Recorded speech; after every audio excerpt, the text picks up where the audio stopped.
Happy Thursday, team. September 9. Let's talk about this week. Rates basically flat. Still high twos with points, low threes with no points. Kind of been boring.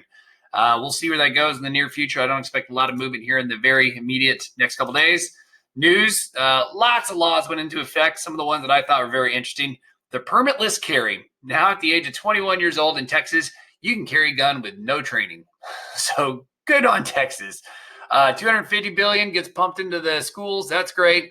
Kind of need it because apparently pre-kindergarten classes are now capped at 22 students. So I think that's an increase of a handful. I don't know how many, but I remember thinking like 1 to 2 students. So classroom size is getting a little bigger. And then lastly, not lastly, but the one I found interesting was apparently now when people get their driver's licenses, we're going to hand them out Texas history propaganda.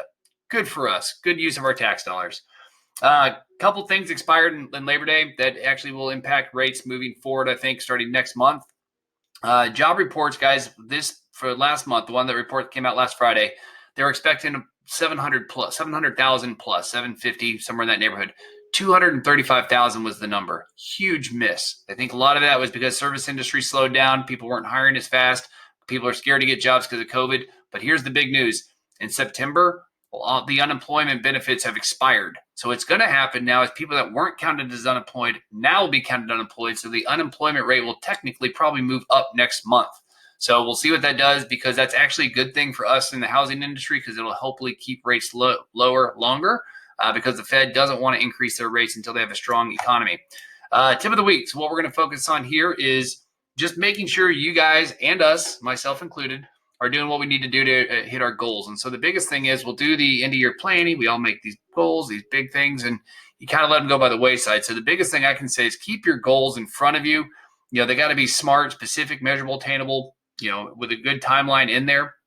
And the biggest thing I can tell you, this is what we use. And here's a link to it. It kind of gives you a rundown. It's a greatness tracker. So every single day I have this in front of me and I write down, if I talk to you, I put your initials here. If I don't, it's a voicemail. It doesn't count. So this kind of just shows me at the week's glance at the end of the week, how productive I was in actual selling, right? How many appointments did I have?